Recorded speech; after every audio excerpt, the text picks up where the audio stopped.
नमस्कार दर्शक बंधु देशी पाढ़िया चेरमूली चलाने आपको स्वागत जनावि। आज आपण को कहबी यही मंदार गचर मंदार फूलर कौन सब औषधीय गुण अच्छी से विषय आज आपको कहबी। जदि आपण मैंने मो चैनल नुआ अच्छा तो सब्सक्राइब लाइक कर दिंतु। चलतु जाना ये मंदार फूलर औषधीय गुण। आपण मैंने तो जानी जदि ओडिशा रे अच्छा तो घरे घरे मंदार फूल भी लगे था। मंदार दुई प्रकार धला मंदार और लाली मंदार आपण मैंने देखि यार बहुत औषधीय गुण अच्छी होमियोपैथिक बा आयुर्वेदिक भी। तो आपण मानक ये विषय आज कहबी। जदि आपण मैंने जानी ना तो मो वीडियो शेष पर्यंत वाच करंतु। चलतु जाना मंदार गचर औषधीय गुण। आपण मैंने तो निश्चय शुणुवे बथबीरा कथा। आपण देहरे जदि न होइथिले आपण मैंने जानी कि बथबीरा हेले केते कष्ट हुए। से कष्ट को आपण मैंने किपरि मंदार पत्र साहाय्य आपण मैंने दूर करि पारिबे। तो आपण देहरे जदि बथबीरा होउची तो आपण मैंने ये मंदार पत्र को खंडिए नहीं जातु। तार उपरी पाखरे जोड़ा तेल दे निआरे किछि समय उषुम करी टिके नखुसुम भलिया तो तापरे बथ उपर दे आपण माने ताको कपड़ा साहाय्य भिड़ी रखंतु। देखिबे सेही समय रु बथ दबिबा आरंभ करिवो। बथर बथा जेते भी होउथबो धीरे धीरे से कमिबाको लागबो।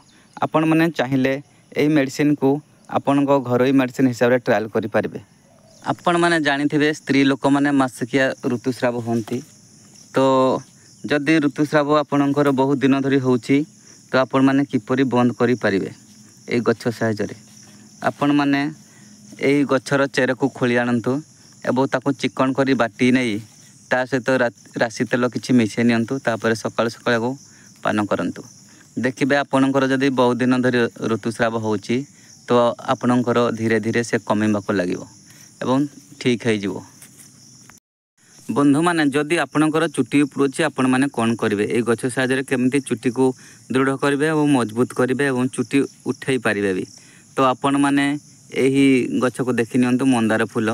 तो आपण माने नड़िया तेल बजार मार्केट रू घिनी आनतु 1 लिटर। या सहित आपण माने मंदार फूल 10-15 टी 20 टी पकई नियंतु।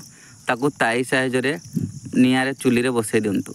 जे पर्यंत 1 लिटर तेल 700 ग्राम हो न जाइछि ताकू किछि करिबेनी। आपण माने ताकू 700 ग्राम हो गला परे चुली रो उले आनंतु। एवं आपणकर जदि चुटी झड़ुची जो जगार से जगार आपण माने डेली डेली सकाळे संध्यारे मालिश करंतु। देखिबे आपणकर चुटी झड़िबा बंद हो जिवो एवं चुटी उठी भी पारिबो एवं चुटीर वर्ण कृष्ण वर्ण होबो एवं पाचिबो नाही।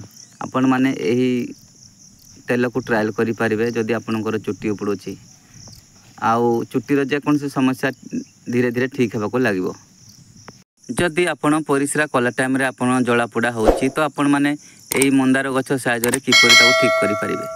जदि आपणकर परिस्रा कला टाइम रे जलुची तो आपण माने एही मंदार फूल को आनी पकांतु 2-3 टी ताको पालिश करी बाटी नियंतु एवं ताको अल्प पानी देई 50 ग्राम भलिया पानी सकाळु पियंतु।